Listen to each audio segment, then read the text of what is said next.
Good morning বন্ধুরা, তোমরা কেমন আছো? আশা করি তোমরা সবাই ভালো আছো। তো জাস্ট ঘুম থেকেই মাত্র উঠলাম, আর উঠে একটু ক্যামেরা করা শুরু করে দিয়েছি। মানে রোজকার আমার ব্লগটা তো উঠেই না, মুখটা একটুখানি দেখছিলাম আয়নায়। সকালবেলা উঠে ঘুম থেকে উঠে আয়নায় মুখ দেখতে নেই, তাই আয়নায় মুখ দেখলাম না, ক্যামেরাতেই নিজের মুখটা দেখছিলাম কীরকম লাগছে। দেখলাম ভুরু আইব্রোটা করা দরকার। মানে কি বলবো, ভুরু মানে একদম বাজে হয়ে গেছে। সেই দুর্গাপুজোর সময় আইব্রো করেছিলাম, তো তারপরে প্রায় ২ মাস হয়ে গেল এখনো পর্যন্ত আইব্রো করতেই পারিনি। অ্যাকচুয়ালি কি বলতো, আজ যাবো কাল যাবো করে, করে আর করেই উঠতে পারছিলাম না। তারপর দেখলাম চুলটা একদম উস্কো খুস্কো হয়ে গেছে সারা রাতে। তো ভাবলাম না, চলো আগে চুলটা একটু ভালো করে আঁচড়ে নিই। আর অনেক শখ করেই চুলটা করেছিলাম, কারণ আমার চুল কিন্তু কার্লি হেয়ার ছিল। তো তারপরে হঠাৎ ইচ্ছে হলো বলে পুজোর আগে মানে আগস্ট মাসে কিন্তু আমি চুলটা একদম স্ট্রেট করেছিলাম। চুলটা মেইনটেইন করতেও কিন্তু মানে সময় লাগে নিজের প্রতি। তো যাই হোক, এখানে দেখো চুলটা একটু আঁচড়ে-টাচড়ে নিলাম। আর তারপরে দেখো আজকে সকাল সকালই বিছনা-টিছনাগুলো চেঞ্জ করে দিচ্ছি। মানে রোজ তো বেলার দিকে করি রান্না-বান্না সেরে এসে। তো আজকে দেখলাম হাতে একটু টাইম আছে, তো ভাবলাম চলো আজকে সকাল সকাল উঠেই বিছানার চাদর, বালিশের ওষার সমস্ত তুলে ফেলি। আর সকাল সকাল এই কাজগুলো সেরে ফেললে আমার পক্ষে অনেকটাই সুবিধা।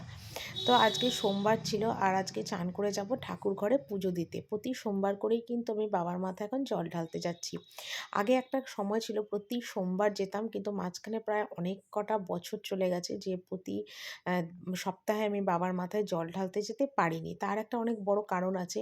কারণ আমার শ্বশুর যাবার পরে সংসারের দায়িত্বটা আমার ঘাড়ে এমনভাবে এসে পড়ল যে আমি সময় সুযোগ কোনোটাই করে উঠতে পারতাম না। মানে হয়তো শ্রাবণ মাসে বা কোনো ভালো দিনে বা শিবরাত্রির দিন বা নীলষষ্ঠী এরকম দিন বিশেষে, বিশেষে আমি বাবার মাথায় গিয়ে জল ঢালতাম।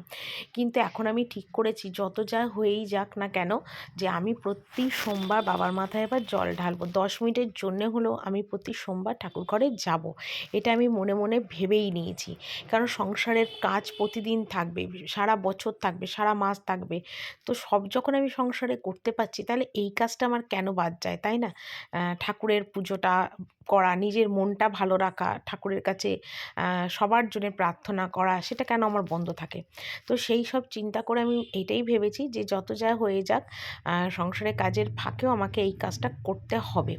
তো সেই জন্যেই কিন্তু ঠাকুর ঘরে আর কি যাওয়া। আর কী হয়েছে আমি জানি না, আমার মানে সোমবার হলেই মনটা যেন কিরকম ছটফট, ছটফট করে ওঠে মানে ঠাকুর ঘরে যাওয়ার জন্য, যে কতক্ষণে ঠাকুর ঘরে গিয়ে একটু স্বস্তিতে ঠাকুরের কাছে মনের সুখ-দুঃখের কথাটা, দুঃখের কথাটা শেয়ার করব, মনের ইচ্ছাটা জানাবো।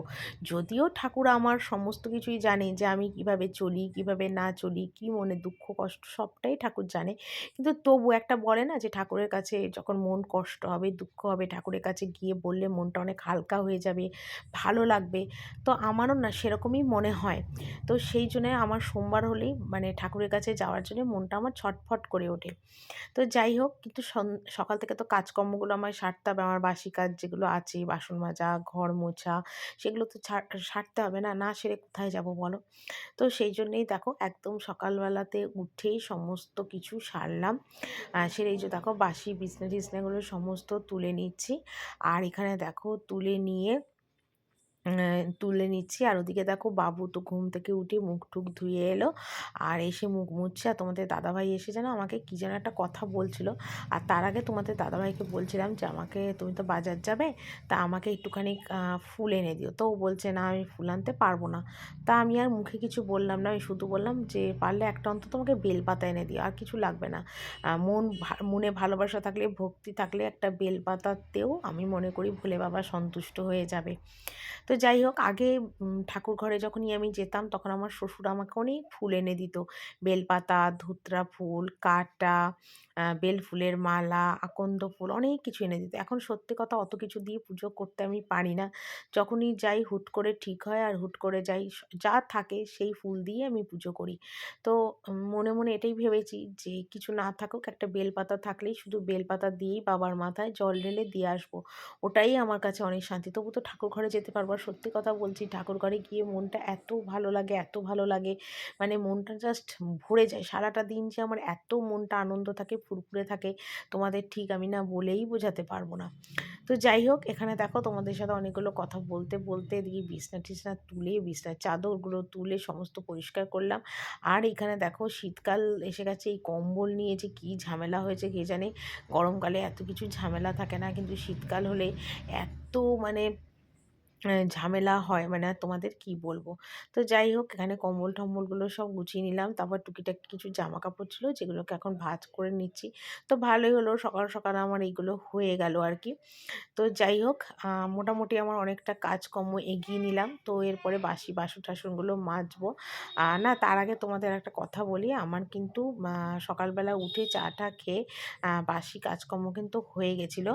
কারণ আমি কিন্তু বাসি জামা কাপড় অবস্থায় কোনো দিন ধোয়া জামা কাপড় কিন্তু গুছোই না।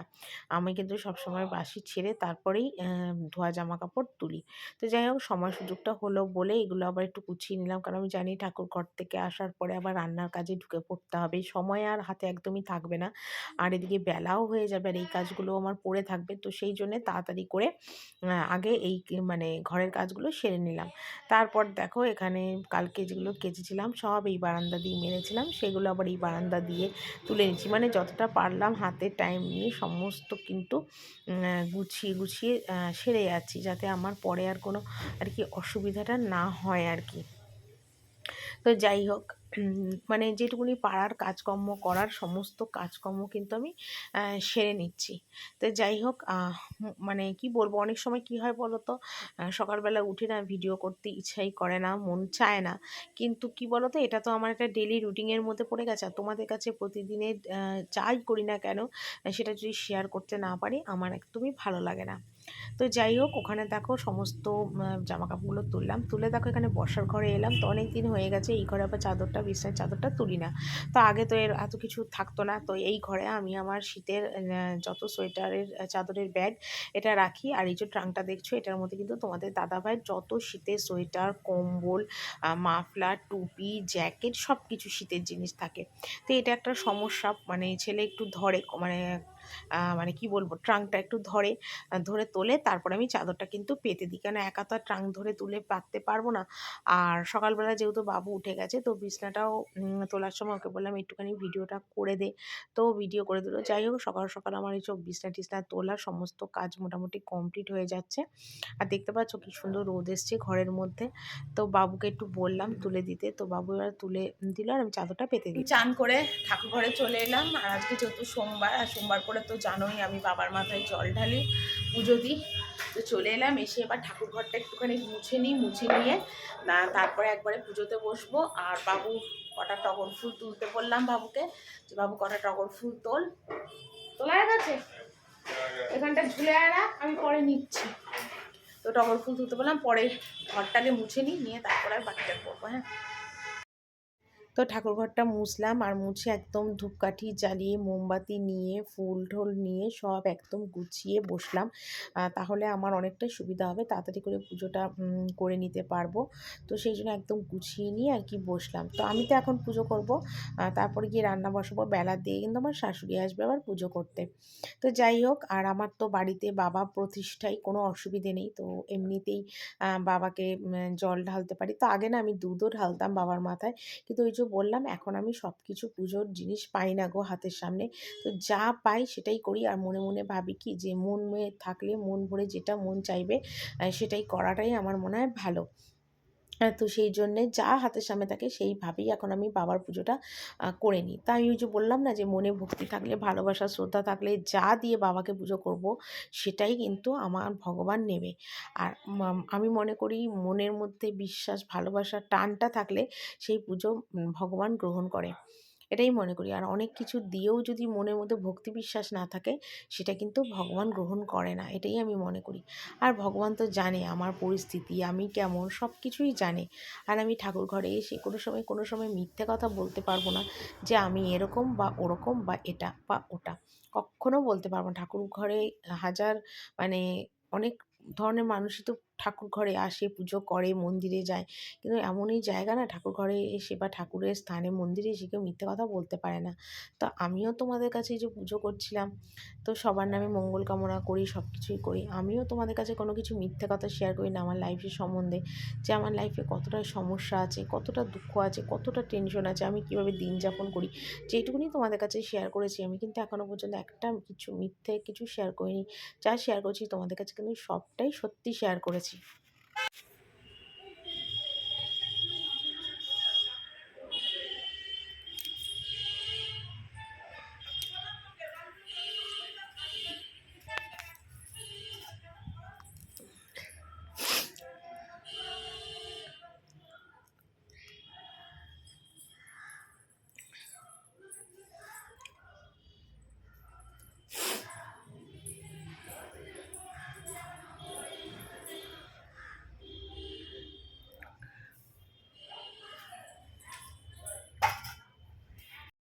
তারপর দেখো তোমাদের দাদাভাই কিন্তু এখানে অনেক কিছু বাজার টাজার নিয়ে এসছে, তো চৌকিতে সব ফেলে রেখেছে। তা আমি এসে দেখলাম বলে আমি চলো তোমাদের একটু দেখিয়ে দিই। এখানে দেখো বেগুন এনেছি, বাঁধাকপি এনেছে, দুটো ছোট্ট ছোট্ট কুমড়ো এনেছে, লেবু এনেছে, মূলো এনেছে, লাউ এনেছে, শিম এনেছে, একটা পালং শাক। তো দেখো তারপর এখানে দেখো রান্না বসিয়ে দিলাম, ভাত ঠাতগুলো হয়ে গেছে। তো সোয়াবিনটা রান্না করছিলাম, তো ভাবলাম চলো তোমাদের কাছে একটু শেয়ার করি। তো সোয়াবিন আলুটা একটু ভেজে নিচ্ছি। আগে থেকে সোয়াবিনটা সিদ্ধ করে জল ঝরিয়ে একদম চিপড়ে রেখেছি। একটা মশলা আগে থেকেই রেডি করে নিচ্ছি। দেখো একটু ধনে গুঁড়ো, লঙ্কার গুঁড়ো, আদা, জিরে গুঁড়ো, লঙ্কার গুঁড়ো সব দিয়ে মশলাটা দেখো এই আলুটার মধ্যে দিয়ে দিলাম। এবার ভালো করে কষাবো মশলাটা। আর এখানে দেখো একটু বাটি ধোয়া জলটাও দিচ্ছি, মশলাটা যেহেতু লেগেছিল। তো যাই হোক নিরামিষভাবেই করছি, যদিও সয়াবিন একটু পেঁয়াজ রসুন দিয়ে করলে মাংসের মতো বেশি খেতে ভালো লাগে। তো যেহেতু সোমবার আর আমরা বাবার মাসে মানে বাবার পুজো করি বা বাবা প্রতিষ্ঠা বলে আমাদের বাড়িতে কিন্তু নিরামিষটাই হয় সোমবার করে, প্রত্যেক সোমবার নিরামিষ হয়। তো যাই হোক মশলাটা এখানে ভালো করে কষালাম, একটু গরম মশলা গুঁড়ো দিলাম, চিনি দিলাম, নুন দিলাম। তো ভালো করে এবার মশলাটা আরেকটু কষিয়ে নিচ্ছি, নয়টা কাঁচা কাঁচা গন্ধ থাকবে। তো তারপর মশলাটা দেখো ভালো করে এখানে কষাচ্ছি, প্রায় তেল প্রায় ছেড়ে এসেছে, কালারটাও বেশ সুন্দর এসছে। আর কালারটা ভালো করার জন্য একটাই কারণ, কাশ্মীর লঙ্কার গুঁড়ো। কেন এইসব রান্নায় একটু কাশ্মীর লঙ্কার গুঁড়ো বা লঙ্কার গুঁড়ো না দিলে খেতে মোটেই কিন্তু ভালো লাগে না। তো জাস্ট মশলাটা কিন্তু ভালো করে কষানো হয়ে গেছে। আর আগে থেকে দেখো সয়াবিনটা ধুয়ে চিপড়ে একদম রেডি করে রেখেছিলাম। তো এবার দেখো এটা এর মধ্যে দিয়ে দিচ্ছি। আর দেওয়ার পরে এটা ভালো করে এবার নাড়াবো, কষাবো। কষিয়ে যখন দেখবো একদম ভালো মতো মশলার সাথে মানে মেখে গেছে আর কষানোটাও কমপ্লিট হয়ে গেছে, তারপর কিন্তু এটার মধ্যে দেবো একটু জল। আর যেহেতু মানে ঝোল ঝোল রাখবো না, একটু কষা কষা মতন অল্প অল্প ঝোল ঝোল মতনই করব। তো যাই হোক চলো তারপরে আমি এটা বসিয়ে দিলাম, দিয়ে জল টল দিয়ে একদম রেডি করে বসিয়ে দিয়ে চলে এলাম বাসন গুছোতে। আর ওটা হতে থাকবে আর এদিকে আমার বাসন টাসনগুলো গুছানো হয়ে যাবে। তো একবারে রান্নাটা কমপ্লিট করেই তোমাদের দেখিয়ে দেবো আজকে কী কী রান্না করেছি। তো যাই হোক সকালবেলা সংসারে কাজ করে পুজো থেকে শুরু করে রান্না বান্না সব কিন্তু এইভাবে একভাবে মানে এক নাগাড়ে সমস্ত কিছু কিন্তু করে নিলাম। আর এখানে দেখো বাসনগুলোও সুন্দর করে গুছিয়ে রাখছি। যাই হোক পরপর কাজকর্ম করতে আমার অনেক ভালো লাগে। তো যাই হোক অনেক সময় আছে যে কাজ করতে হয়তো ভালো লাগে না, মন চায় না। কেন একভাবে কোনো মানুষই একরকমভাবে কোনো কাজ কিন্তু করতে পারে না। সব মানুষেরই কিন্তু একটু মনের পরিবর্তন লাগে, ইচ্ছা হয় একটু চেঞ্জিং হওয়ার জন্যে। তো যাই হোক এখানে বাসন টাসনগুলো সব গুছিয়ে নিলাম। তো এখানে আলু ভেজেছি দেখো, খোসা শুদ্ধ আলু। অনেক দিন ধরেই সবাই বলছে খোসা শুদ্ধ আলু ভাজা খাবে, তো একটু খোসা শুদ্ধ আলু ভেজেছি। এখানে মুগের ডাল করেছি কালো জিরে জিরে ফোড়ন তেজপাতা দিয়ে, আর এখানে সয়াবিন আলুর তরকারি করেছি। তো এই ছিল আজকে দুপুরে নিরামিষ মেনু। তো রান্না কমপ্লিট করে এবার দেখো গ্যাস মুছে নিচ্ছি, যদিও নিরামিষ গ্যাস, আজকে সাবান টাবান দিয়ে গ্যাস মুছলাম না, প্লেন একটু জল ন্যাকড়া দিয়েই মুছে নিচ্ছি। কারণ নিরামিষ গ্যাসে অতটা তো নোংরা হয় না, মাছ কোচের দিন যেরকম নোংরা হয় আর মাছের দিন একটা গন্ধও থাকে, তো সেই জন্যে সাবান দিয়ে আমি পরিষ্কার করি। তো যেহেতু আজকে নিরামিষ গ্যাস, তো এমনি জল ন্যাকড়া দিয়ে ভালো করে মুছে নিলাম, অতটা নোংরা ছিল না বলে। আর নয়তো মাছ কোচের দিনে কিন্তু আমাকে পুরো সাবান দিয়েই পরিষ্কার করতে হয়, আমার ঠিক ভালো লাগে না আর কি। আর নিরামিষের দিনে আমি কিন্তু এরমভাবেই মুছে নিই আর কি সবসময়।